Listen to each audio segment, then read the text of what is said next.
right, good morning, everyone. Welcome. Next slide. My name is Neil Saxena, and I am the Chief Advancement Officer here at Fair Chance. Today, I will be joined from our Fair Chance team by Salome Odera and Alex Carey, who you will be meeting later on today. Before we jump into this informative session, we have a couple housekeeping logistics for everybody. Please use the chat today throughout for any questions and comments. Make sure you have and sending it to all panelists and attendees. The meeting is recorded and will be sent out right after this. And also the materials will be sent out after this meeting as well. Also part of our team is Gretchen, and so I want to turn it over to her. Please advance a slide, Alex. Hi, everyone. I'm Gretchen Vanderveer, and I'm also with Fair Chance, and we are delighted to be hosting you this morning for this webinar. I'm sorry that it's not more interactive. We had a very large registration number, and so we were unable to make this a Zoom meeting where you could see other participants or participate in small groups. There is a lot of information we're going to be sharing. So please use the chat. Please let us know if you have a question. Salome will be reading the chat throughout we'll be reviewing the chat and then reading the questions at key points. So we will be responding to your questions either by chat or live so that everybody can benefit. Likewise, there will be a poll later, and so have your phones handy so that you can participate in the poll that we're doing. So who's bringing this to you? This session is being brought to you by the Coalition for Nonprofit Equity. We are a coalition of coalitions made up of different nonprofits who also have networks. Like Fair Chance, we have a network of about 120 nonprofits who participated in Fair Chance's unique capacity building programs. Likewise, Pathways to Housing has a coalition, and altogether, we represent about 600 to 1,000 nonprofits. Several of the members of the coalition are a part of this presentation this morning, will be speaking, and they will introduce themselves and their organizations when they actually present. But we'd just like to know who's with us today. So if you could just type in the chat, share with us your organization so we know you're here. And again, welcome, and we look forward to interacting with you at least through the chat, if not later after the presentation. Next slide, Alex. We do have an agenda. Want you to know that we've timed this out, but there is a lot of information. So we're going to have to move very quickly. We do welcome people to interact with us afterwards. There will be a poll, as I said, later, so please have your phone handy. And next slide, Alex. Hi, it's so good to be with all of you this morning. I'm Lori Kaplan. I'm the former CEO of the Latin American Youth Center, and I'm a proud member of the Coalition for Nonprofit Equity. So we're so happy to bring this to you today. So what you'll hear about today, the great news is that the Nonprofit Fair Compensation Act has passed. You will learn a lot about that today. The challenging news is that now we're getting ready to implement it. So the implementation will be complex. So today is the beginning to really start talking about how you and your organization will be able to take advantage of this opportunity.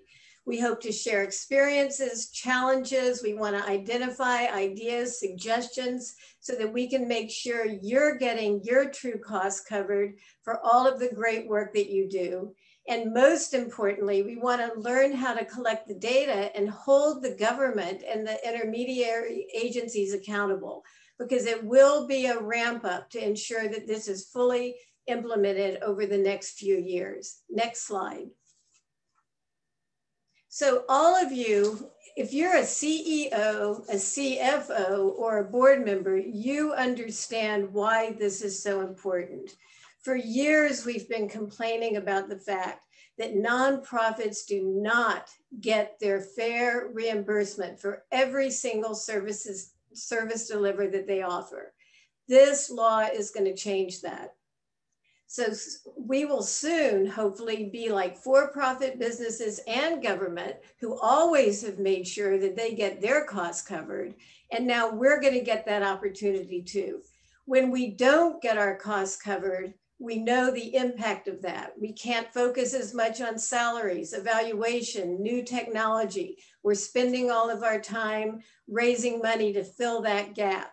So when you have time, you can read this quote, but I feel confident that if you're on this webinar today, you understand how important this new law will be for you and your organization.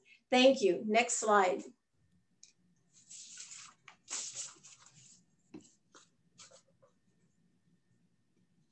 Good morning, everyone. I'm Melissa Millar with Community of Hope. I wanted to give you a brief overview of the Nonprofit Fair Compensation Act. So as the slide notes, the bottom line is that DC agencies are going to be responsible for providing nonprofits for their indirect costs on grants and contracts. This act has a phased-in implementation period. So starting October 1, which is the beginning of fiscal year 22, all grants and contracts up to $1 million will be covered. And the scheme will continue through FY26 until all grants and contracts over 25 million are covered.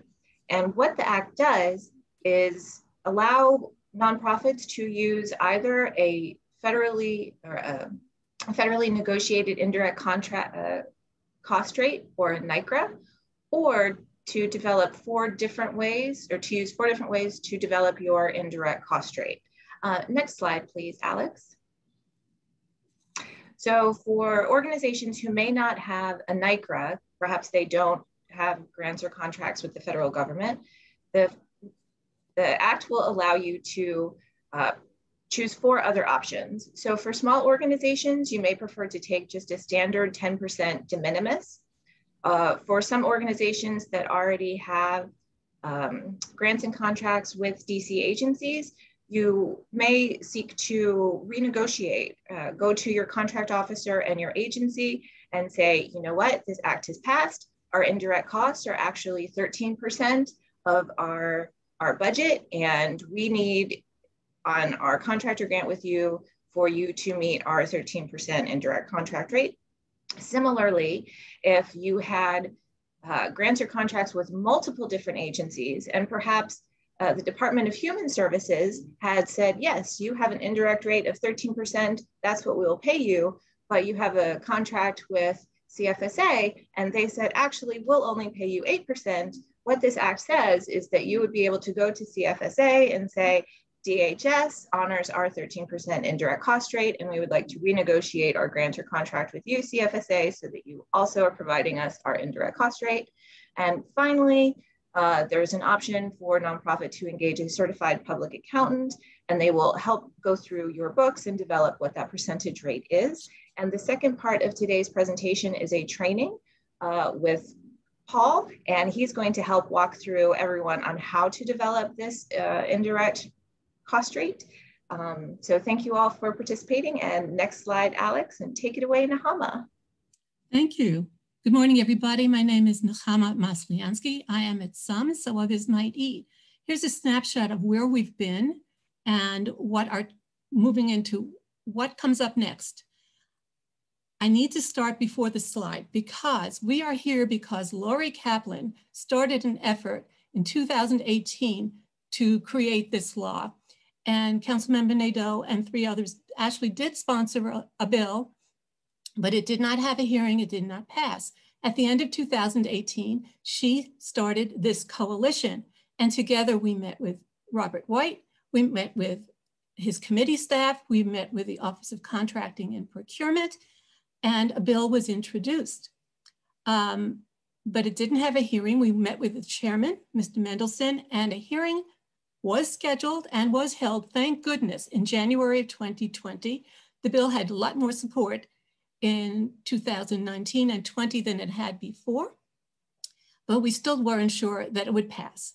So first thing was to make sure that would be a study, at least, of the bill, of our needs. And in fact, in the Budget Support Act for the current fiscal year is a requirement that OCP conduct a study primarily to analyze where the federal pass-through reimbursement funding has gone. Has it gone through to the nonprofits? The other thing is the bill itself did move through the council and passed unanimously at the end of 2020. The mayor signed it into law in January of this year, and it took effect as law in March 15th of 2021. The number of the bill you see on your slide is 23-103.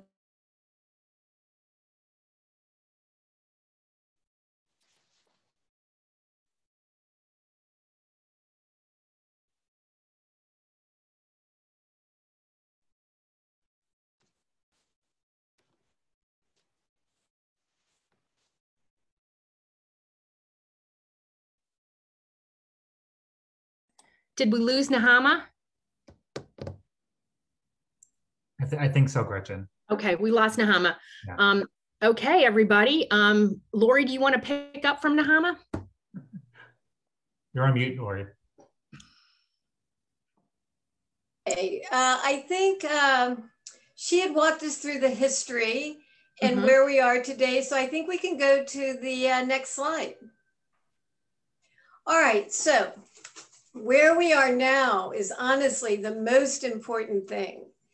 As we move forward into the new fiscal year, we're going to want to make sure that additional funding is added to departmental budgets to make sure that these indirect costs are covered so that they're not just integrated into the existing contract amount. So we've written letters to the mayor, we've done briefings to the council, we've written letters to agency heads, we've met with OCP to get them to make sure that they're reaching out to contract officers. And most importantly, when you see an RFP and a grant opportunity, you've got to read that part in there about what it's saying about what rate they'll give. And that's the information you're going to want to pay attention to and communicate to us, because it's very likely that some of these will still be old information prior to the passing of this law.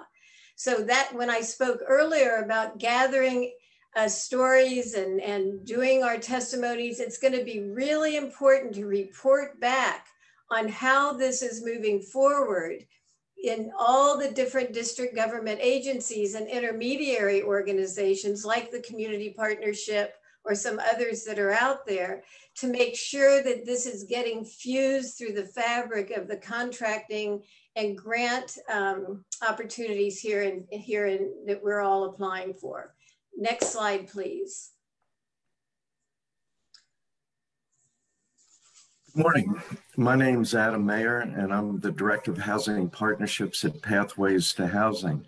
And just to follow up, certainly there are some concerns that we have related to this legislation, but we truly believe that these concerns can be resolved. Among them are, have the contract officers been trained?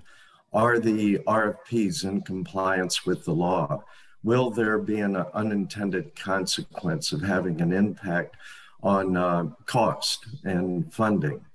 As I mentioned, these are concerns that we have, and we'd really like to hear what your concerns are. So if you could write those concerns into the chat, thank you. We'll be keeping a list of those concerns, and as I mentioned, concerns can be resolved. This law was passed. It's a great empowering piece of legislation for us. There will be concerns, but not to worry, they can be resolved. Alex, if you could move to the next slide, we'll hand it over to Debbie. And I just want to encourage folks that if you are following this and have some concerns, go ahead and type them in the chat and we'll try and react to those later. Go ahead, Debbie. Hi, I'm Debbie Shore. I'm the ED of Sasha Bruce. And as you can hear from all of our presentation, we believe, and it sounds like you all do too, that this bill is transformational for our field. It is going to make a huge difference for all of us to be able to provide really high quality services in the city and be properly supported doing that. So we ask that you take this moment to think about when you are talking with your contract or grant officer, that you make sure that that they understand that the indirect costs and the grants should be funded separately, and they are both justifiable. We are very interested in knowing whether the contract officers are in fact informed about this and are providing the kind of support that we all need. So in addition to doing that advocacy for yourself, we're really asking you to keep us informed and to become an active member of our coalition so that we can make sure that the implementation is really going as it should. So please say something, contact the person on your RFP and let them know about the bill. There also are a couple of ombudsmen that can be contacted if you're having difficulty in these conversations. Please know that OCP is, the Office of Contracts and Procurement is only one of the agencies, although they have a large oversight in terms of authority. There are a number of others. So we are very interested in understanding on the ground how this is playing out. And please let us know. The nonprofit equity at fairchancedc.org is where you can stay in touch with us. Please help us. Please help all of us, you too, to get the word out about this bill and what it means. And now I am going to ask Alex to advance the slide and to reintroduce Neil. We've had a couple of concerns. Thank you, Debbie. We've had a couple of concerns that were put in the chat that we can read out, I think, before we go to the poll. Salome, do you want to go ahead and read those? Yes. So Mayor Bryan says, my concerns, the Office on Victim Services and Justice Grants thankfully accepts a 10% rate and cost for rent, etc. It's really nice of them. I'm worried if I ask for more than 10% or apply for a NICRA rate, they will not let me do so. They will not let me also ask for rent, utilities, accounting, and so on. Patricia Bravo says, does this apply? Why don't we stop and see if we if somebody wants to answer that. I'm going to turn to the panelists. Anybody want to? I mean, Gretchen, I could try to take a stab at it. I mean, so the good news is they have, so what we didn't say at the very beginning is we have attached the bill and you really need to read it, and your CFO needs to read it and understand everything that's in it. We'll go into more detail in a bit, but the 10% is the bottom line rate. So that's good.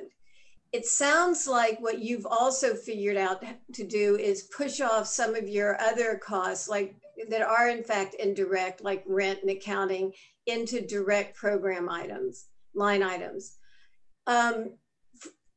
If I think you should, and we'll talk about this more, but I think it behooves everyone who can to go ahead and get that NICRA rate, because this is going to be implemented over time.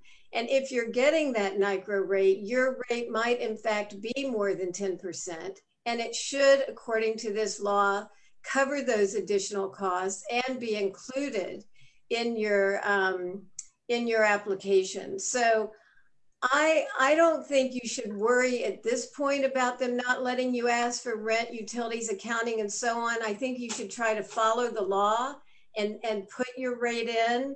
And then at the point of negotiation, you can move through all of that. It's still a work in progress. That's my thought. Someone else might want to add to that. I think there are some very specific process and arithmetical things that we're going to be addressing, but I just want to give a kind of global perspective here, and that is this. This is the law. The agencies are not doing you a favor. They're required to implement the law as written. However you choose to approach calculating it, they're mandated to do it. And yeah, you're entitled.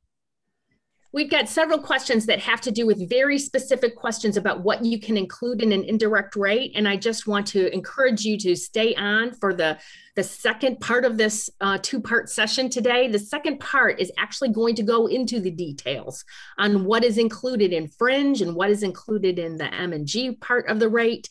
And you will get your questions answered specifically about what to include in terms of cost at that session. Salome, go ahead and read the next question. Patricia Bravo asks. She asks if it applies to continuations. Yeah. Melissa, do you have a good read on those, or Nahama, on the continuation grants? Because a lot of those DHS grants aren't continuations, but they're negotiated annually. All I can say is that the bill itself says that it applies to grants and contracts valued at a certain amount beginning on the first day of the new fiscal year. So that could be read two different ways, that it's the grant or contract that begins on that date, or that it applies to grants and contracts starting. It applies starting on that date, which could include existing contracts. So I'm going to leave that question for someone else to try to tackle, but that's what's in front of me. Melissa, we did ask George, the director of OCP, about this. What was his response? I don't know that we got the best response from him. My advice for people would be to reach out to your contract administrators, which frankly, because this law is new, even though the Office of Contracting and Procurement is rolling out training to their contract administrators, I think it's useful and valuable for everyone to reach out and speak specifically with their contract administrator and have these direct conversations with them. You know, the act is clear about how the implementation will be phased, but some of the minutia is not physically addressed in the language of the act. So this is something that we as a provider community, along with the government, I think is going to have to kind of figure out the parameters of how exactly all of these things would work. There were some concerns about contracts and grants that had already been let and whether they needed to move through their period and their option periods. And like I said, I don't know that we got the best answer for that. So we would suggest that you reach out directly to the agencies that you contract and grant with, and to speak with your direct point of contact. And if nothing else, it will help inspire that conversation throughout the government so that a unified policy can be developed. Melissa, can I just add, I think you should go into those, since you're doing new contract budgets, with the assumption that it should be addressed. So, you know, I would say rather than asking if they're willing, I would say we're negotiating our next year's contract. This new law is passed. This is our rate. And let them tell you no, you know, rather than assuming that it's up to them. Right. And be cognizant that starting in October, it is only for grants and contracts up to $1 million. So if the dollar amount of your grant and contract is beyond that $1 million point, it will not technically be affected by this act in this coming fiscal year. So that is something to keep in mind. But the next year after that, it's 2 million, then 3 million. It keeps growing over the years. Yeah, in FY23, it will be up to 5 million. In FY24, it goes up to 10. In FY25, up to 25 million. And then finally in FY26, all grants and contracts above 25 million will be included. But I think a lot of people on this call are looking at grants and contracts under $1 million. And so it will apply starting October 1. If you see an RFP, and this is what Debbie said before, and I just want to reiterate it. If you see an RFP like the OSSI one that I just saw that says no indirect cost rates will be allowed, that's blatantly against the law. It is not fair and it's not okay. And we as nonprofits should not stand for it. So we need to let OCP, OSSI may be one of those organizations that's not under OCP. We're trying to figure out who in the government, you know, has jurisdiction over OSSI. But again, what we want to know your stories. We want to be collecting these stories so that we can report back to the council and to the mayor. Nonprofit equity at fairchancedc.org will be the place that we collect the stories so that we can share back. This is not going to happen overnight that every agency is going to be compliant. It's going to be messy for a while. And the only way that we're going to get through this and get to full implementation is if all of us work together as a nonprofit sector. It's an equity issue, and we need to back each other up and not fall for it anymore. I mean, it's just not okay for the government to expect that we're going to raise the money to subsidize their grant or their contract. That's just not okay. There's some other good questions in the chat. One thing to note, everyone, we will not likely get to everyone's question, but we will take these questions down and put some answers in writing and put on an FAQ later after we go through all the questions, and we'll send that out. So for folks whose questions we don't get to, we will send something out later. You want to pick a few more questions, Neil or Salome, or? I think we have time for 1 to 2 more. So if there's a question any of the panelists feel it's good to share with the group, I would just go ahead and answer, and then we need to keep the time, move on.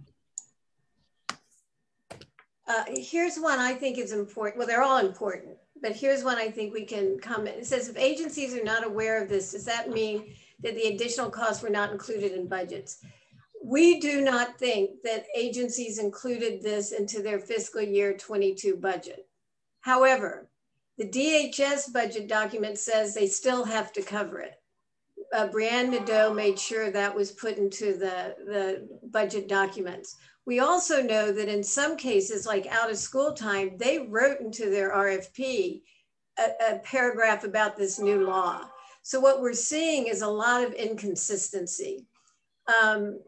So that's why it's so important that, you know, if you see an RFP and it is let by OCP, we have a number on here about the ombudsman and the number 2, someone named Miss Hatman, who we're supposed to be calling, and we're catching those and we're calling them and we're telling them that that's against the law. So if you catch one, make sure you email that nonprofit equity thing, because if you're catching it, other people, but what's happening is it's inconsistent. They will tell you, oh, you're right, you caught this, put your rate in, but they're not necessarily amending the RFP so that everyone would know that. So again, this is a work in progress, and this is why we are at the most critical moment. And we're just going to have to swarm them with testimony next, you know, over budget oversight and implementation in 22, so that by 23, a lot of these kinks can be worked out. I'm going to answer one more question, and then I'd like to do the poll and see what people are seeing, and then we can answer some more questions after that. So a question that I see is, does this apply to contracts with TCP, even though they themselves are not a government agency? The answer to that is yes. Federal law, quite frankly, says that if federal money is going through a pass-through entity or a PTE, that pass-through entity has to follow the OMB uniform guidance and should be giving you whatever rate that you have with the federal government or what the federal government says. And again, in the next session, we're going to be going over that OMB uniform guidance that talks about how the federal government calculates a rate if you don't have one, if you don't have a NICRA. So yes, TCP is supposed to be complying with this law, not necessarily the DC law, but they have to apply with the federal law. And we will go over the federal law, which is a de minimis 10% or another acceptable rate. But we'll go over that in more detail at the second session. Alex, why don't we go ahead and do the poll and see what people are seeing, and then we'll come back to the questions after that. Yeah, so we'd love to hear from all of you. We're going to do a short poll if everyone can get their phones out and open your browser and go to menti.com. Once you put that information in, you'll get a option to enter in a code. Again, that code is, if you're looking at your phone, is 5341 4042. And then you'll get to a splash screen. And once we start the poll, you'll start to see the questions.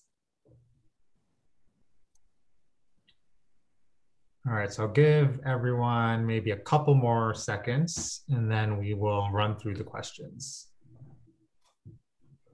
All right, so the first question, have you recently seen any RFPs, grant notices, or contract solicitations that mention the Nonprofit Reimbursement Fairness Act? So anything that's come out recently? All right, just a few yeses.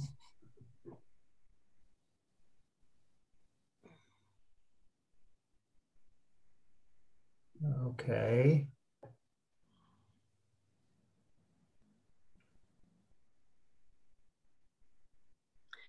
All right, Alex, I think we can go to the next. I'd be interested in knowing which agencies have actually mentioned the Nonprofit Fair Compensation Act. Could somebody put that in the chat?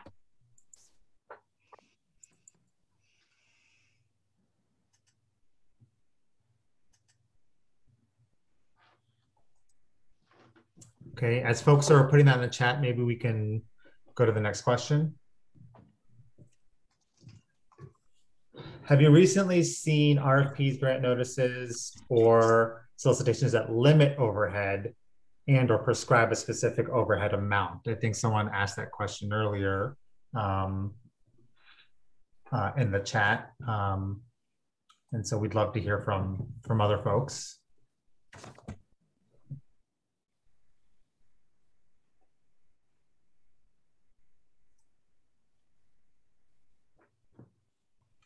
And I think we'd also like to know which agencies you saw who have actually put limits into their RFPs or their grant notices. And I think we heard OSSI already. Are there others?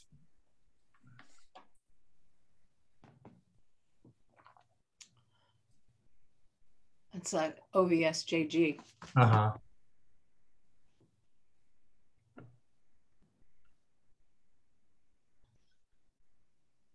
Okay, I'm starting to see some. Okay. The agency that acknowledged the Nonprofit Fair Compensation Act was Learn 24. So the out-of-school time grants should be in a good position to request your true indirect cost rate and not be limited if you are applying for an out-of-school time grant. But I'm seeing several in the chat. DC Health had a Hopwa contract that seemed to try to limit indirect to 4 to 7.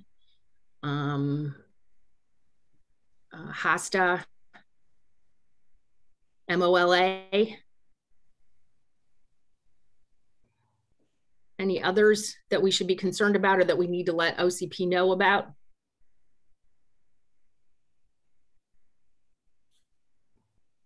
Okay, we can move on to the next question.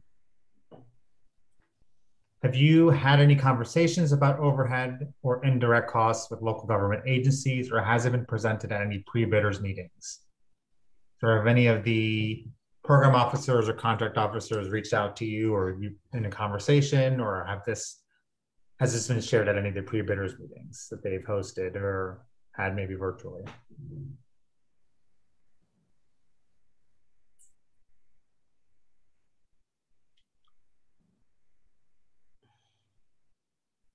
Couple of yeses.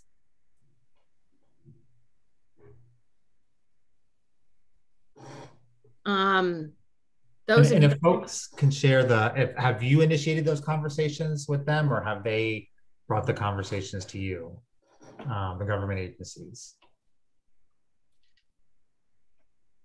Thank you.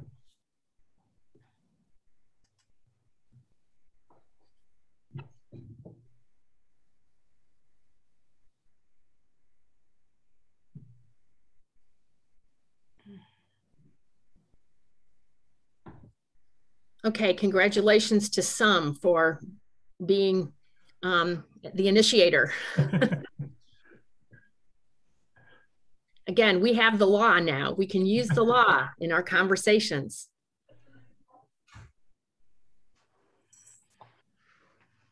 Okay, I think we go to the next question. All right, so continuing from the previous slide, what agencies, if any, have had conversations? Some folks have already mentioned a few here. If we can put in some of the other agencies that have had conversations around overhead or indirect cost.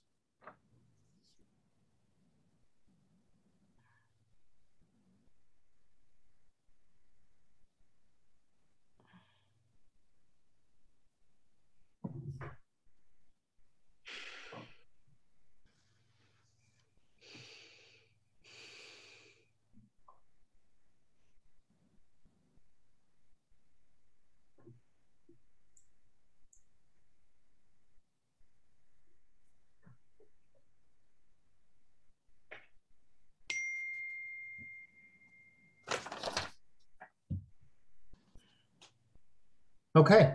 Well, thank you all for your input. This was great. Alex, I think we can go back to the main slides now. Oh, no, we had one more. Okay, from your perspective, what's the biggest challenge to implementing the Nonprofit Fairness Act?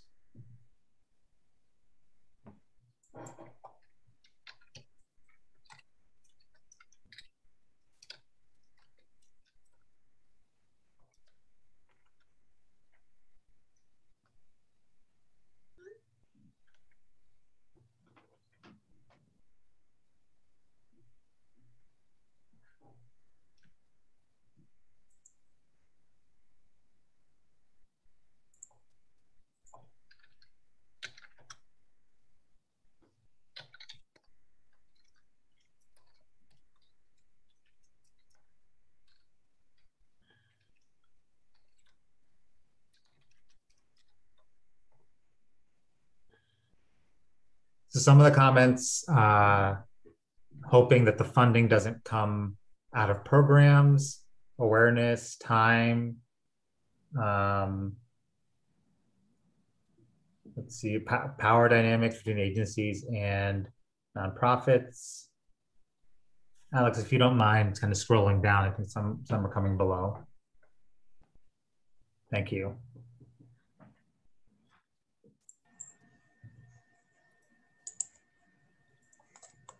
I'm seeing several people express the concern about implementing this law will mean reduction of services on your grant or your contract. And obviously that has been a real concern of ours from the very beginning, which is why we've been trying to work into our testimony at budget hearings, the importance of agencies and the council making sure that funds get added to contract and grant budgets. We know that given how the budget process went this year with the extended time period and the fits and starts, that the discussion about that was not as robust as we would have liked. We will have to continue doing that in future budget cycles. But the thing I just want to say, as a nonprofit community, we've got to take care of our people. We've got to start asking for our true indirect cost rates so that we can support our infrastructure and build our infrastructure in a way that supports our work. And, if we keep allowing this to happen to us, we're just going to keep hurting the development of our own organizations and our own teams. And I just want to say that it might be worth it to reduce services in order to take care of our own organizational needs. And in the end, after we're getting our true costs over years, we might actually be able to do the same amount of work. But we're going to get this fixed. We're going to get the budget to hopefully support the work that we're doing and our indirect cost rates. But I just want to advocate to all of us that we all need to be a united front and really start advocating for our own organizational needs to be sufficiently covered. So that's just my advocacy and my appeal. Welcome further conversation on that. But Gretchen, can I add to that? We did discuss this issue of limiting services with the director of OCP. And he basically said, it's going to be our work, our advocacy, our responsibility to make sure that doesn't happen, that OCP is not in a position to address that. So it is just going to be critical. If we're noticing any effort to limit services in these negotiations over the coming year, that we just swamp them next budget year with testimony. Because the intentionality of this was never to minimize services. It was to get paid for what we do and do it better. So if that is in fact an unintended consequence, the council's and the mayor is going to have to hear about that. And so I just want to, you know, encourage us all, even if like 30 people are getting up and saying the same thing, that has an impact. And that is what will, the continued advocacy is what will make sure that this implementation is successful. I'm seeing a question in the chat that I know has been a concern that Debbie Shore has been raising over and over. The question is, might agencies take indirect rate into account when selecting grantees? That would, of course, incentivize folks to not follow through in supporting what the law now allows us to do. Do any of the panelists want to react to that? Well, you know, I'll take a stab at it. There's always that chance, but we have to make sure we don't let them get away with that. You know, in a federal competition, they don't take your indirect rate into account. They just, you know, it can't win or lose you an RFP opportunity. And we're gonna have to make sure that's the same in DC, and that there's not that kind of retribution. And if we ever get wind that anything like that has occurred, again, that would be an unintended consequence of this new law, and we're gonna have to fight against it. Because, you know, and it could happen in certain agencies, you know, but we just have to stand up and not let them get away with it. And I think that if I can just add, this is Debbie, that this is why we really need the coalition. We need to hang together. We need to be sharing information, because that kind of chilling of the effect of what this bill really is all about should never be allowed to happen. So we need to know about it, and we need to push back as a coalition, as a group. I have been really concerned about that, because there are so many decisions that get made that are just ad hoc, and it should not be that way. And the federal government has figured it out, so the district government can too, how to make it not a liability, whatever your rate is. And the good news is that the council committee, Robert White's committee that oversees this, has been asking for our experiences. So it's very important that you share that information with us, so that we're able to share that with the committee, because we all have to stand together in this, and we're all going to win as a result of standing together. All right, I think that we need to move to the last slide. There's a lot of great questions in the chat. We're not going to be able to get to every one of them.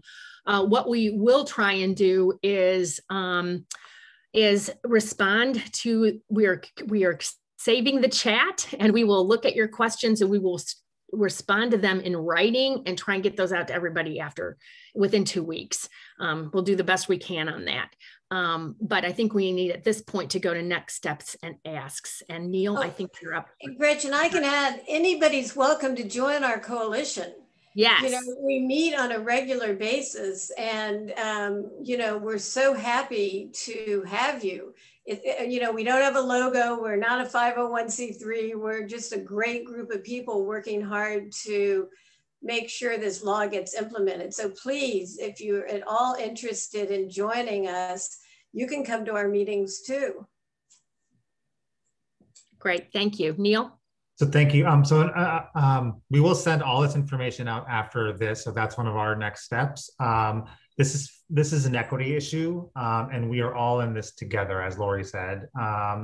we want you to get your true indirect cost rate approved. After this session, we will have a session on how to figure out your indirect cost rate if that is something you're unsure about. We need your data and stories. And so we have this email address set up. We will be collecting information. Some folks had asked that they are concerned about talking to their contractor or agency. We can do that on behalf of the coalition. So please email what you're seeing out there, any questions, issues, stories, to nonprofitequity@fairchance.org. And please also be prepared to testify next spring about your experiences. We're very excited to bring you this next session where we will go into detail, and you will hopefully come away with what you need to get that done for your organization. So next slide, Alex, please. So I want to talk about what we expect you to get out of this session and what we hope you walk away with. You are going to, as I said, understand indirect rate calculation under OMB uniform guidance. OMB stands for the Office of Management and Budget. They are the federal entity that oversees across all federal agencies how contracting and grants are done. You will understand the likely definition of certified because in the fourth option in the DC law, they talk about your ability to get a certified rate from a CPA. So we're going to spend some time just kind of guessing and thinking about what that means and what you should be talking about with your contractor grants officers when in giving them what you perceive to be a certified rate, because it's just not clear in the law. We're going to talk a little bit about what this costs to get an indirect rate, and we'll try and through the process give you enough information for you to have a good conversation with your contractor grant officers about your indirect rate. So that's what we're going to try and do today. Next slide, please. Neil, you want to review the logistics? Yes. So this is part 2 of our session today. So for folks who are session 1, again, please remember to share your questions in the chat. Remember to select it to all panelists and attendees. Again, this meeting is being recorded and will be distributed out afterwards, and the materials as well will be sent out afterwards. Next slide. Again, we have a lot of information we're trying to put into the agenda today in just an hour. Again, put your questions in the chat. As Neil said, we're saving the chat, and we will try and get to as many of your questions live on this session today. If we don't, we'll try and get to them in writing. If we run over, if you can stay for a few minutes after, we will also, we're willing to do that as well with our presenter. I guess, next slide, please. Neil. Okay, so many of you, when you registered, filled out and answered a couple questions. Thank you so much for answering those questions. So we want to kind of share who's here right now. You see we have quite a few folks, CEO, EDs, and presidents, folks who represent finance, and then we have a mix of operations, programs, and development. And I want to give a special shout out to the programs folks who are joining this session. We asked some questions about your federal funding and your local and state funding. And so what we saw from your responses is 64% have no federal grants or contracts. Those who are getting funding from the federal government, most of you responded that they are coming from Housing and Urban Development, Department of Justice, and Department of Health and Human Services. 85% of folks said that they do not have an approved NICRA. Of the ones who do have an approved NICRA, they do get the same rate from the state or DC, so from Maryland or DC. And over 30 respondents said that those who receive federal funding The range is from 35,000 to 30 million. So those are the folks, so it's a wide range in there. I'm moving on to local funding. So most of the respondent organizations are receiving DC contracts or grants, about 66%. And the agencies that are providing that funding are the Office of State Superintendent and Department of Human Services. The range there is between 5,000 and 10 million. The indirect cost rate of respondents is also a wide range.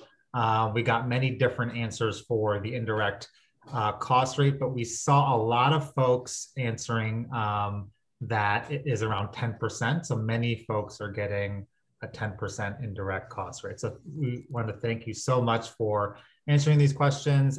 This is a little bit of data that we've collected that we will look to use in our advocacy with council and with the agencies and sharing that information back. And now I am going to turn it over to Lori. Great, thank you.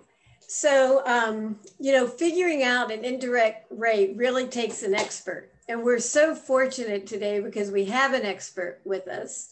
And I want to introduce and thank Paul Calabrese. I probably met Paul, well, neither of us can really remember, but we think it's maybe over 15 years ago when we worked together. He helped the youth center where I used to work get our rate. So I want to say thank you, Paul, for that. And thank you, most importantly, for being on our panel today to help all of our participants really understand the world of indirect rates. So at the end of the session, Paul will answer questions. You'll get his contact information. It is a kind of a complicated thing, but Paul will break it down. And at the end of the day, it's a very important part of what a nonprofit needs to understand. So Paul, thank you for joining us. And with that, I'm going to toss it to you. Before Paul starts, I just want to thank Lori again and the Coalition for Nonprofit Equity, who is bringing this session to you this morning. We should have reintroduced ourselves at the beginning of the second session because we do have some new people joining us for the second session. But I just want to also reiterate Gretchen Vanderveer with Fair Chance. My gratitude to Paul for being with us today. So with that, Paul, take it away. Okay, let's go to the next slide. So what I'm going to do today is I'm not going to try to make you cost accountants, but I'd like to share with you basically the simplicity around the indirect rates and make you feel comfortable with it. We're going to talk about basically 5 different areas in a very short period of time. We'll talk about the advantages of using indirect rates, how to calculate the rates, the OMB rules, but very, very short on that area, and a little bit about what it means to have a certified rate under the DC law. And finally, what are the economics in getting someone to help you compute a rate. Now we can go to the next slide. So basically, you all are sitting there with a difficult situation. You're barely giving you 10% rate, a fixed rate. And so our goal is to help you recover all of your indirect costs. And those are your administrative costs in running the organization, you know, things like executive finance, HRIT, procurement, general administration. And about dealing with sustainability, you know, there's 2 types of costs. There's a direct cost that relates specifically to your program. And then there are other administrative costs, as you know, to run the office rent, things like that. And there could be a problem if you only recover your direct costs on too many wards and not have the recovery of indirect. And what's interesting is, yes, we've just talked about this, that at the federal level, the government permits a complete recovery of your indirect costs. And so you submit according to their template, they review it. And once you both agree on it, you get that. And they don't discount or reduce in points in evaluating you, you know, because you have an indirect rate. They're expecting it to be a normal part of the process. So we all know the DC has changed and has a wonderful new law that these people have worked so hard to get. And so what we want to do is talk to you a little bit more about these rates. This de minimis rate is a terminology for the fixed 10% rate that the government has come up with. And it's on a special kind of denominator. We'll talk more about that later. The idea of indirect rates is to make things simpler. I know that the indirect rate dealing with a fraction, numerator over denominator, you know, it gets a little bit weird with the math. What we're going to show you, it's really pretty simple. And like in the next bullet, if you had to compute, you know, have supplies, I have pens and pencils, I have different health benefits, and I try to just individually try to apply that to a specific grant, it'd be impossible. And yes, there's a Maryland new law as well. The accepted methodologies, there's many different methodologies, but what you should mostly understand is that fractional indirect rates is a normal process with the federal government and is widely accepted. Next slide. So let's go to the next slide and let's talk about getting into the details of computing an indirect rate. You know, indirect rates, like anything, you say tomato, I say tomato, you know, the different terms that people use on the street to sort of describe, you know, this is a burden rate, this is loading. Probably you heard mostly overhead or something that relates to your administrative costs. But with nonprofits, there are two basic types of rates. There's a fringe rate, and that relates to the recovery of benefits, which we'll talk about in a minute, relating to, you know, fringe benefits like holiday, pension, disability insurance, things like that. And it's related to labor. And then the other one is your, what we either call a general administrative in the corporate world. In the 990, you've probably heard the word management in general. And if you have audited statements, most likely you have this statement after the statement of activities called the statement of functional expense. So with OMB, they call it a little bit different. They call it facility and administration rate. But whether it's F&A or M&G, it's the recovery of your administrative costs. Let's go to the next slide. So the question was asked earlier, what types of expenses would we be able to recover in a fringe rate, fringe benefit rate? And you can see your payroll taxes and all types of insurance, 403B matching, or you may even have a 401k, it's possible. Parental leave that you have with the DC government, severance, workers' comp, payroll processing fee. There could be tuition assistance. There could be something where you provide a benefit for Metro for people going, you know, and using the Metro system. There could be health, like going to a gym. So there are other things we didn't list here, but that gives you an idea. Let's go to the next slide. So again, when we talk about how to get recovery, we take what was in that prior slide and we relate it to your labor cost. And we're going to do a simple example. We're not going to make you experts, but we're going to make you feel comfortable and help you to feel confident about it. So when we talk about fringe rates, let's just make the numerator of a fraction really simple. We'll only deal with three items: pension, medical insurance, and payroll taxes. And with the denominator, direct labor, there could be G&A labor in the base, but we're going to make it simple, just the program labor, which would be your direct labor. And that also includes, with most nonprofits, paid absences. And so you understand, like, you know, I have health insurance and this individual over here, they only have, they're single. So they have a very small amount of health insurance costs. And then I have many people that have families or something in between. And so basically, what we're going to do, instead of trying to identify each specific thing, is we'll put it in a numerator and we'll divide it by a denominator and get a fractional relationship. So let's go to the next slide. There we go. And so you can see here that over here, that the numerator is just three items: $1,500 for pension in our simplified example, $1,500 for medical insurance, and $500 for payroll tax, $3,500. And in the denominator, we have two grants with the DC government.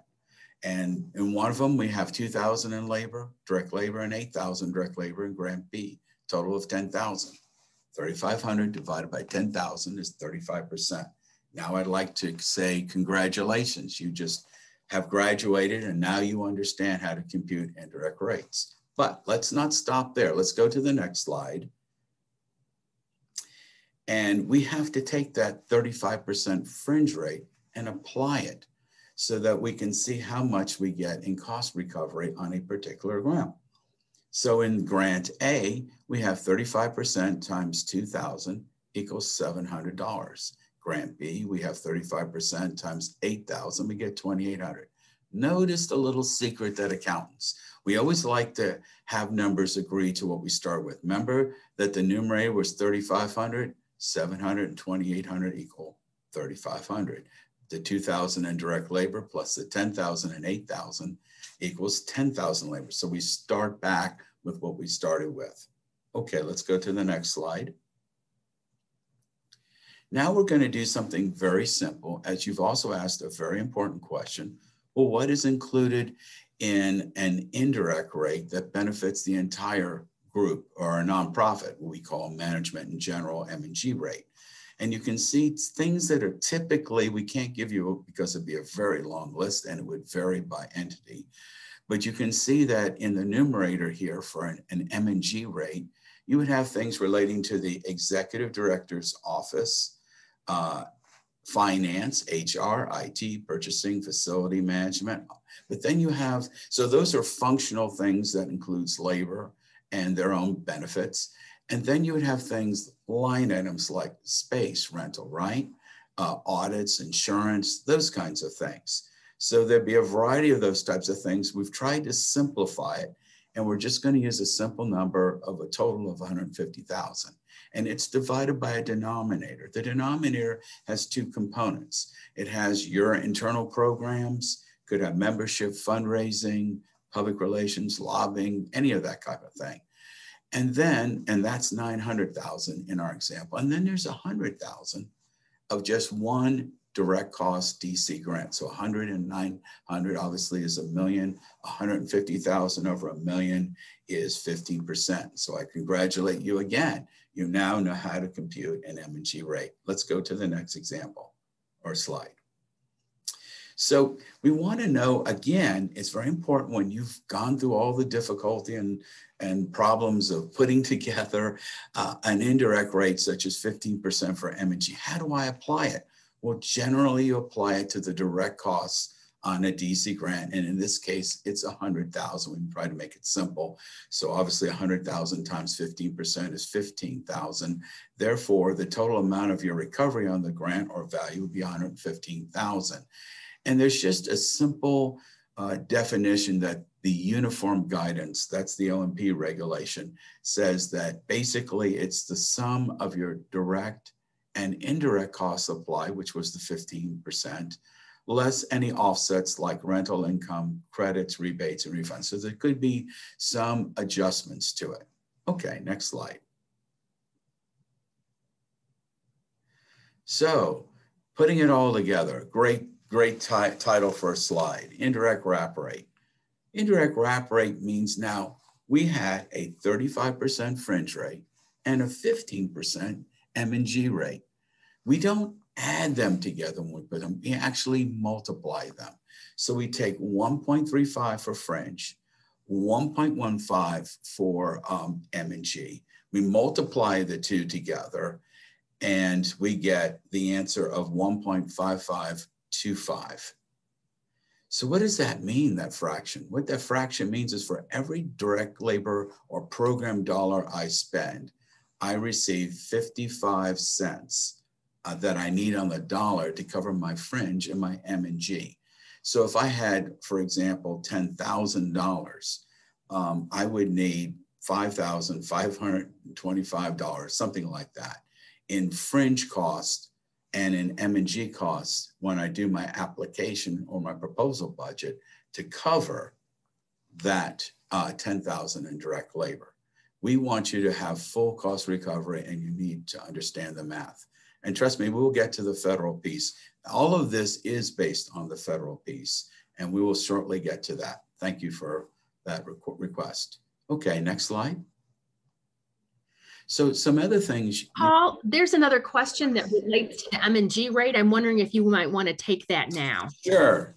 The question is it reasonable for insurance expenses to apply directors and officers to M&G indirect, but to apply workers' comp and liability to program direct costs? Yeah, it's very insightful. Yes. D&O insurance would be an M&G, and workers' comp typically is included in the fringe benefit rate. We probably didn't list it there, but yes, it would be there. Very good question. Okay, thank you. The conceptual understanding of an M&G rate is just to remember, as well as a fringe rate, is that they relate to a 12-month period. You know your financial statements. Many of you either have a June 30th or a December 31st year end. So for that December 31st year end for which your financial statements are based, therefore, all the indirect rates must be based on the same thing. They relate to your 12 months. And for an M&G rate, just remember, it benefits your organization as a whole. You can't just try to jerry-rig and figure out a grant. It applies to your whole organization, and your whole organization most likely may not just have DC stuff, DC grants or federal grants. It may mostly have your own internal programs or something else, fundraising. Next slide. Okay, so we need to pull up a PDF. And Alex will have that ability to do that. Yes. Just something we didn't want to include in the slides, although you'll get a copy of it, because it got too fuzzy. And so what we're trying to do is wait for him to pull it up.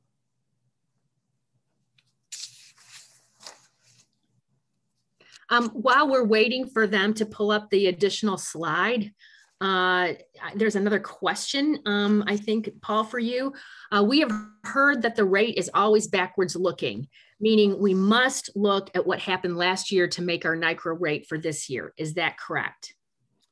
Probably the best way to say it, almost the same way, is let's just say you have a December 31st year end. So therefore, you would have an indirect rate for the fiscal year ending 12/31/2020, and it would be based on historical numbers. Then generally what the federal government does is they say your rate is 15.6. Then they would make that your provisional rate for 2021. And that's generally the way it works. And we have one more. You settle for final, huh? We have one more, although I know that the slide is about to come up.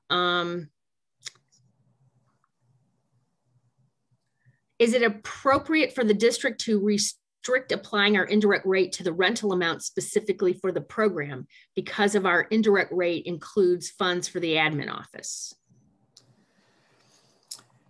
This is a depends question. There are two ways to go about it. If you want, it's a simplified rate if your rental cost in your indirect, and then your indirect is applied to everything. And that is a fair and equitable way to do it. There are some people that because they've been restricted to a 10% rate that's fixed, they often want to make the appropriate rent for just the space that applies to the DC award or grant as a direct line item under other, so they can get more recovery because they were limited to the 10%. Okay, let's go to this thing. Thank you. As he's trying to make it bigger so that we can all see that. Basically here what you have is in column B, these are the information from your financial statements here. And then there are adjustments for unallowable. And I want you to go all the way over to the far right. And what you're seeing in D, E, and here under column H is the direct programs and activities, your denominator, and I is your numerator. Now, if you can make it a little bit smaller again, because we're going to try to go down. Yes. Okay. And then stop there. Now, if you can just go over a little bit more to see what's on the left. Perfect. Stop there. Oh, we need that far right. Go back to the right side a little bit. Perfect. Well, okay. Okay, stop there. That's good. So what I'd like to show you is column I is indirect, and it's 382,200. And what the government, and this is with Health and Human Services, and this is their template for computing a rate. The thing I just wanted to show you was that if you notice the numerator for 3 different types of rate computations, the numerator 382,200, which is your indirect cost, does not change.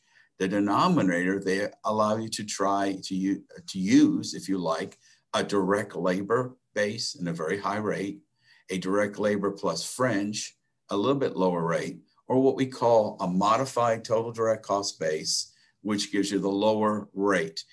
Believe it or not, and I know you would probably want me to say this on a lie detector, but basically 34% times 1.1, 29.1 times 1.3, or 17.6 by 2.1, they're going to give you the same amount of answer cost. So basically, theoretically, the changes in the denominator obviously affect the size of the rate. And you might say and scratch your head and say, well, which rate should I use? Because people don't understand indirect rates, often using the largest denominator and the lowest rate is the wise way to go, because people will think you're more efficient, not wasting money. However, when you compute it in all 3 ways, you'll come up with similar answers. So I just want to show you that rates can be computed different ways. And the template that all federal agencies use is to start with a statement of functional expense. I don't want to go beyond more in that, because then you get into more details beyond this session. So let's go now back to our slide deck. And while Alex is making that change back to the slide deck, there's another question, and I think this is a really interesting thing that we all need to sort of wrestle with. Does the indirect rate add to the grant total that you have been awarded? I assume not. This person is assuming that.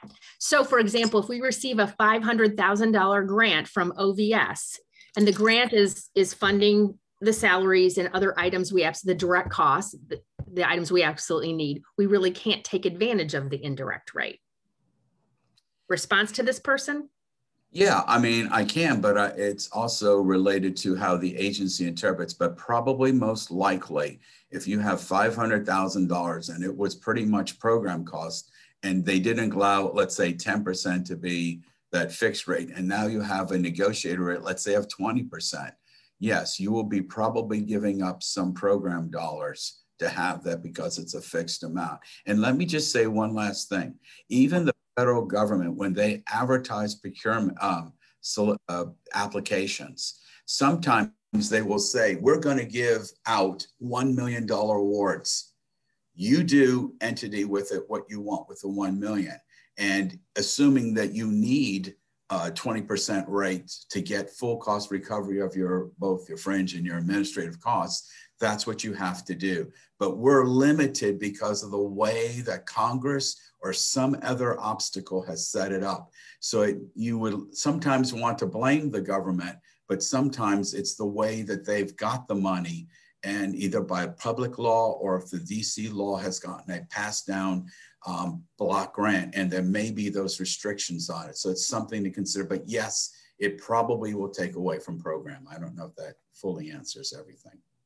So part of this is when you go to apply for a grant, knowing what your true costs are in advance is critical, so that you don't put yourself in a position where you're actually harming your organization by having to subsidize the program work that you're doing. Right. You want to build in your true costs into the proposal that you present to the agency. Exactly, because that's about sustainability and being, a going concern, not having problems being a going concern. Yes, you want to sustain your entity, therefore you need to recover your indirect, which means you'll have to take maybe a step back a little bit on the program support. Great. Okay. One more question, Paul, and then we'll move on. We have a line item for rent. Should this be put in the indirect rate section? Again, it's a very, very good question, and it depends. In other words, what you probably did was you put a direct line item to get recovery of indirect rent. I mean, yeah, as direct based on probably the number of FTEs or some other methodology, because they limited you to a 10% fixed rate. Whether you should put it back or not, you need to do the computations both ways and see which is beneficial. If you're still having like issues, and I know we were supposed to bring it up and stand on the new law, you know, you may want to continue it for a little while longer because at least you're getting recovery of your rent. But, you know, this is an internal decision. One more question. Is mortgage treated the same as rent? Mortgage is mortgage interest. And so under the Uniform Guide and Cost Principles, mortgage interest can I say, C-A-N, be allowable under the federal rules, but it depends upon one major thing. Did you put at least 25% investment into that property? If you didn't, they have this thing where you have less interest recovered, and it's a sophisticated, complicated computation. So my answer to you is you have to find out does the DC law accept all the cost principles that are in the federal government, or have they restricted it? And I guess OCP would be the one to tell on that as far as regulation. Thank you, Paul. Let's move forward. Okay, OMB rules. We're only going to do two basic things. There's so many OB rules on the uniform guidance. And just a little bit about the 10% de minimis rate from the federal side. Basically, if you've never had an indirect rate, you can use a 10% fixed rate as long as you need to. If you are a person or an entity that had a negotiated rate previously, but in the current year, you won't be using a negotiated or requesting a negotiated rate, you can also use the 10%. So it's applied to something called this modified total direct cost base. You know, the government, they always got to come up with a long term that probably, if you're not familiar, might scare you away. But basically, it's a direct cost base that could be adjusted down. So if you think of a 10% and you started with $1 million and you were to get 100,000, if there's something that needs to be removed, your recovery would be lower than that. The other thing you need to understand, you've probably heard of this PPP loan forgiveness. And because grants are cost reimbursable, there may be an allocable part through your M&G that you have to credit or offset. But if you're using a fixed rate, that won't apply. And that's probably the simplest way to leave it. Next slide. Now, this is the heart of the rules. And we, thanks to help here with Gretchen, we have taken something that has a lot of stuff. And yes, it's all on one slide. But basically, what you're dealing with when you deal with the DC government is the DC government most likely has gotten block grants from the federal government. It's been passed down, and they are what we call the pass-through entity. And you, the subrecipient, you're trying to negotiate with them, and you thought all you get is 10%. One, technically and theoretically, they're supposed to honor the NICRA, federal NICRA rate if you're fortunate to have one. If you don't, and you don't want the 10% de minimis rate, then you can negotiate with them in a collaborative manner. And so that will be a challenge for some to do. But basically, you can use even I believe the DC rule says up to 2 years, even if you had a rate with one other agency, you can still use that rate here. And that's just to tell you what the federal rules have to say on dealing with a pass-through entity with negotiated rates. Next slide. Yeah, and so the point on this is, in theory, pass-through entities should have been following these federal rules all along. So OSCE's doing is clearly illegal by federal law, not just by the new DC law. So, you know, we have to somehow figure out how to get to OSCE. Yes, I have personally also helped an entity with it. And you're right, there was no indirect permitted at all. So yes. Okay, so now we're winding down in our presentation. And we're getting to a couple terms, and let's go into what is a certified indirect rate. And this is from the law as we go into the next slide. And as you can see, if you don't mind, we'll just read this one little piece. As calculated with a percentage rate and base amount determined by a certified public accounting using the nonprofits organization's audited financial statement, which is right, from immediately preceding fiscal year. So it's telling you how to do it per the OMB uniform guidance, but certified in writing by a certified public accountant. We all know what certified public accountant is because they have a license. But the key is, what does it mean to be certified in writing? What it might mean to you and what it might mean to me. What does it mean to a public accountant? You notice the word examination isn't there, thankfully. So there's no requirement for really an audit. What it means is that they certify in writing. But just if it were me and it was my firm, what we would do is on the letterhead, we would put your fringe rate. We would, let's say it's 35% and your M&G rate is 15%. But we would say some other things, that we prepare these rates using the parameters of the uniform guidance. And the nonprofit, XYZ nonprofit, stated to us, they provided us any unallawables. And we didn't talk much about it, but those are things like alcoholic beverages, interest on borrowings, things like that, that the rules say you cannot include in your numerator. And they also made any adjustments to the denominator. And then we have one more statement we have to put in, because when things are on public accountants' letterhead, a lot of people might think it's an audit. So we must affirmatively state, or state it this way, that we were not requested to perform an audit, a review, or an agreed upon procedure engagement in preparing these rates. So you might see this if you go to your friendly neighborhood public accountant. Next slide. This is, if you're as a nonprofit, and if you dealt with the federal negotiated indirect cost rate agreement, which we sometimes call a NICRA or NICRA. Basically, this is just a statement saying, it's a certificate of indirect costs, basically saying I didn't include any unallowables and I'm allocating the costs correctly. And they generally want you to sign it when you submit to the federal government. Who knows if OCP will develop something like this. Okay, next slide. Now we're winding down to the last couple slides of our discussion, let's go to the next slide. What are the economics? So I'm sure you understand, just like in law, there's many disciplines, criminal law, contract law, every kind of law, environmental law. But not every public accounting firm or outsourced bookkeeper that you might go to is up on computing negotiated indirect rates, because now you're saying, gee, I need one, I want one, I can use it. Now I need someone to help me because I don't have that internal expertise. So a good place to go is the DC AICPA chapter, which is called the Greater Washington Society of CPAs. And my firm and myself, we belong to it, we associate with, it's a great group. Or if you're in Maryland, the Maryland Association of CPAs too, which we're a part of. They're both two great organizations. You call those people there and they may have a better way of steering you in the right direction. I know what you really want to know is what's the cost and what's the fee. And I'm sorry, I can't give you that answer. It depends on the size of the entity, the quality of the records that we're dealing with and computing. But there are certain things you can do.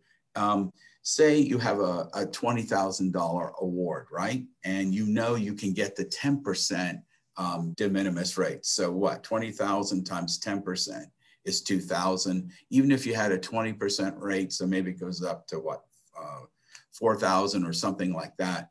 It may not be worth the delta between 4,000 and 2,000 of doing it. But if you have a $100,000 thing, and it's 10%, that's 10,000. But if you had a 20%, it'd be 20.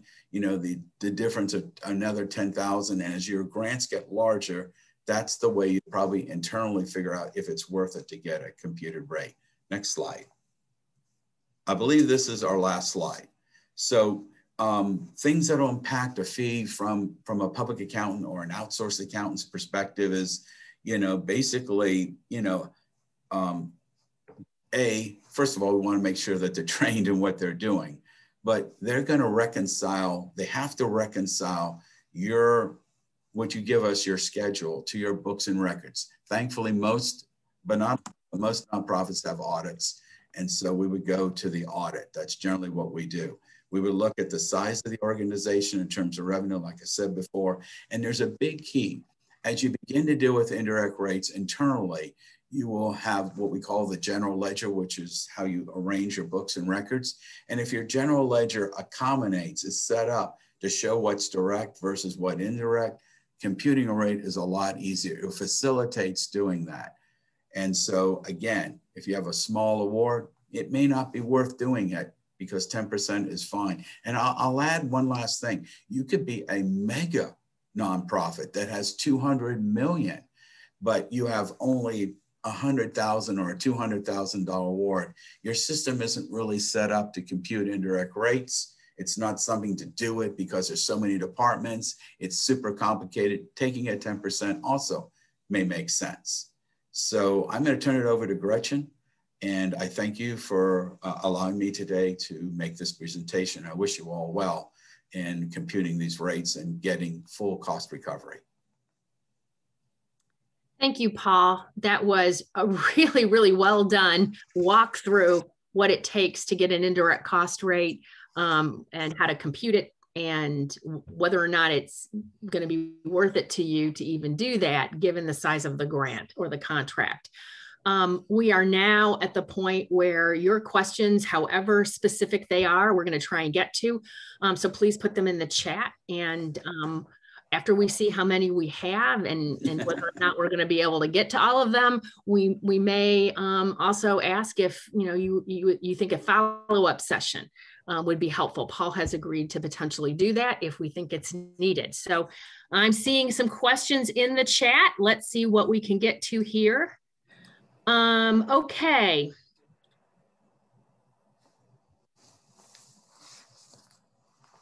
Okay, here's one, Paul. Given that different agencies allow you to consider some expenses as direct or indirect and isn't consistent, is there a good way to structure the ledger? That's a very good question. Yes, the ledger should be set up the way that is appropriate for you to track direct and indirect costs, regardless of what the agency would want, simply because the agencies may change over time and so forth. So yes, you would want to structure it the way it should be done with a person that understands cost accounting. They will help you do that. Okay. The next one, our CPA tells us that we will get a provisional rate, then we must justify quarterly to the feds, which will cost his per hour time, that we have spent that full 30% rate. If we only spent 29%, we must give back the 1%, for example. This seems so complicated. Is this true? I don't think it is true. I'm surprised a person would say that. Basically, the end of what that person said is correct, but there's no need to do it quarterly. There's no requirement in OMB, uniform guidance for anything like that. Basically what happens, as I stated before, is once we get your historical rate, let's say for 12/31/2020, that becomes your provisional rate. And then basically it's up to you to kind of monitor it. So, maybe that rate in 2021 that was based on 2020 is a little bit higher and you're recouping a little bit more. So that's something you watch. And it's true that if at the end, your actual rate was 20 and you had a provisional of 22, you would have to give back the delta. But remember, you're not 100% federal money anyway, so it only applies to the federal or the DC reimbursable awards. And of course, if you're under, it depends again. You can't claim up, let's say your rate is 22% actual, but your provisional was 20. You want to get that 2% more, and you certainly can try. But first, you have to have funding available that you didn't spend it. There's so many parameters in there to look at. And then second of all, you need to do it before you close it out. That's a lot there. That some of these questions, it just involve because they involve so many different aspects. Isn't that the truth? But great question. Okay, here's one, Paul. Based on your audit and functional allocation of expenses, can we just use the G&A total for indirect costs %? Just on doing that. That's a good question. So what I imagine the person is saying, here's a statement of functional expense, and it's generally in 3 different kinds of buckets: program, fundraising, M&G. And so the basic rule is that fundraising and program become the denominator, and only the indirect, the M&G, is the numerator. But what they're saying is that audit was based on GAAP. And I've seen GAAP auditors take things like depreciation, which normally is indirect, and they've applied it to the program. So they understand it, and they will tell you, you know, we're doing this for GAAP, but under OMB, depreciation is indirect. You can take it back out and add it, okay, to your M&G if they took part of it and charged it direct. My point is, there is a GAAP basis and OMB basis. If the auditors take something and apply it direct that really is generically a G&A type or an M&G expense, you have a right to put it back. So relying completely on the audit, you start with the audit, but then you make adjustments. Okay. Next question, is it okay to negotiate different rates for different contracts with the same DC agency and different DC agencies? No. No, you have one rate for all. That's why we talked about two things. One, it applies for a 12-month period. It applies for all your costs, and it must be the same rate. And that's the way the government, if you had in a federal negotiated rate, it would be applied to all awards, the same rate. Okay, so this question is a little bit like the one that we answered before about grants. This one says, so do organizations ask for indirect costs? For example, if you receive an award for 100K, how do you ask for the 10% for indirect? I understood that the indirect costs were a part of the award. And this is from a foundation person who is asking this question. So how do we ask for indirect? How do we put in the indirect piece, basically? Mm-hmm. Goes through the application process. It's a very good statement if you really think about it, because when you apply, you're giving them a budget, which is basically a cost proposal. Basically, I'm going to give you a budget to fund it. As most people know, the standard format for a budget is labor, which is direct labor, a fringe, which is applied fringe on direct labor. And then you have equipment, supplies, travel, contracts, other. And then there should be in a standard line, indirect. So if the agency isn't allowing, if they don't even put in that line item, then there's a problem there. But assuming they did put in a line item, in the past with DC was only 10%. Now you insert what you believe should be the negotiated rate. So probably as a part of the application, you're saying, we believe, as our accountants did or our outside accountants did the computation, our rate's 15.6%. And so we're inserting this and it'll be a part of the negotiation. Does that kind of help? I hope so. I hope so. I think one thing that's important maybe to distinguish is the difference between different kinds of grants. Foundations sometimes give general operating grants, which nonprofits love because we use those, quite frankly, to help us meet the subsidy need that we have when we don't get our full indirect cost rates. Right, capacity building, right. Right. I'm sorry if I misinterpret. I was no. I think it's. I was supplying it. Yeah, but for a foundation on a federal grant. Right, so, but whether it's a foundation grant or a government grant, if it's if you're doing this for a specific program, this is a designated grant, which all government contracts and grants are. But some foundations give designated program grants. You would definitely want to include your 15,000. If 15% is your overhead rate, you want to include that in your restricted or designated program grant to a foundation as well, if you have to cost it out. Yep. Okay, now we have, do we need to have the NICRA before applying for a grant with the federal government? If we're talking about the federal government, it's actually the reverse. You must have a direct funded award. You've been awarded a direct fund, well, like with HHS. So you have one of their sub-agencies or departments like HRSA, and you got a grant award with them. Then you will, within 90 days, negotiate with them an indirect rate. You may have started with a 10% because it wasn't awarded and you didn't have a federal award. So with federal, you can only get a negotiated rate if you have a direct award or prime award with them. Well, as I'm looking at the chat, I see one additional comment. Lori said, figure out your program and that and add your indirect, and that is a request unless award amount is capped at in the solicitation. Okay, so thank you, Lori, for adding that. I don't see any other questions, but I do see a comment that I want to share. The comment is from Mary O'Brien, and she says, yes, please follow up this session. Thank you so much for this. I've been wanting a training like this for years, and nobody has been able to offer it. So thank you for that affirmation, Mary. We will look at all of the comments that come in after the fact, you know, we will look at the possibility of rescheduling a follow-up session.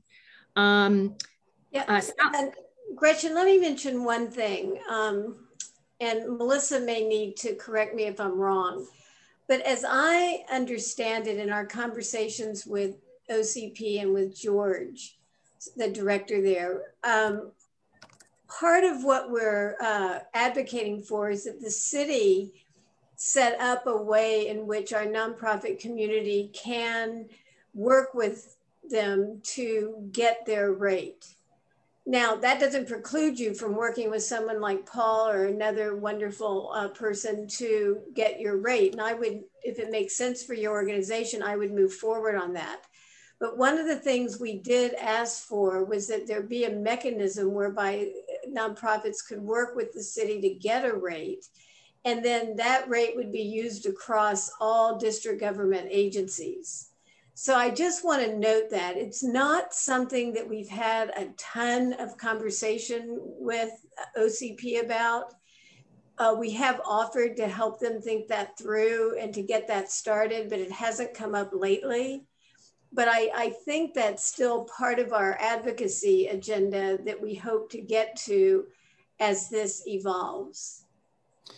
I would probably, and again, I hear what you're saying, but I bet what the best thing they might do is just set up, like HHS has a cost allocation service where they set up what is the standard, what do we expect to see, how would you compute the rate, and perhaps provide training and that. But you're actually saying that they would actually help people compute a rate? Well, actually help people might be a stretch.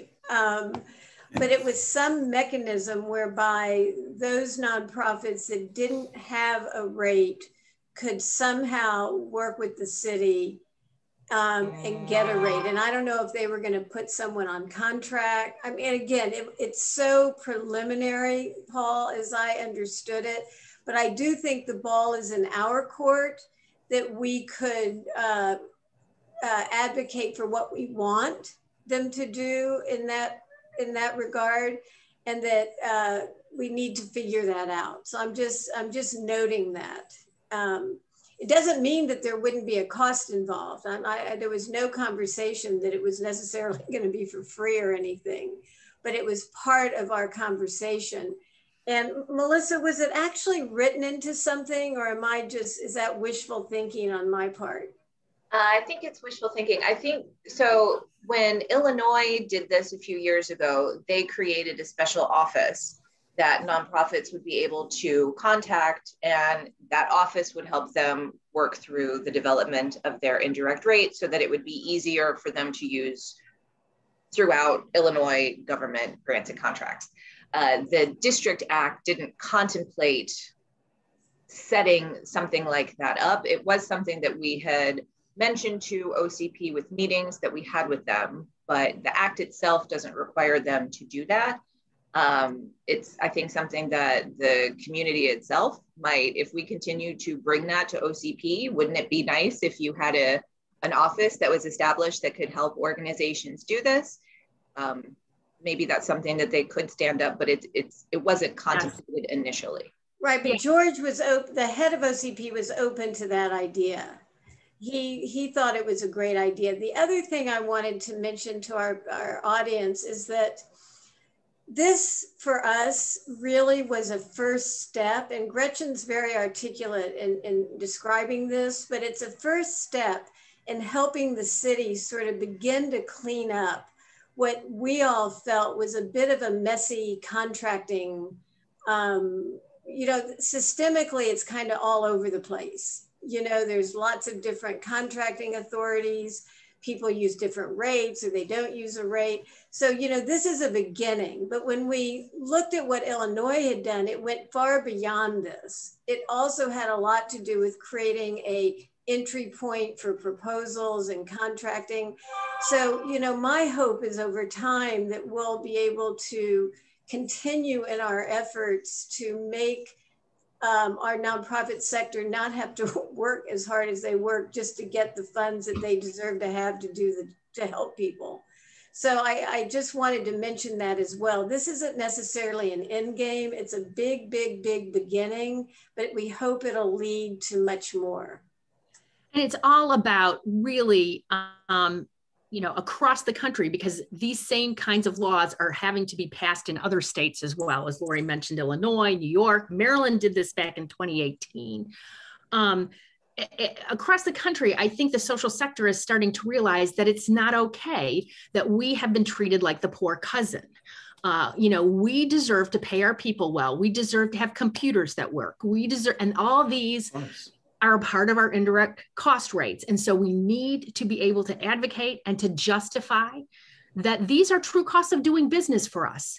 So this is an equity issue. For too long, we have not been treated with fairness and not been treated equitably.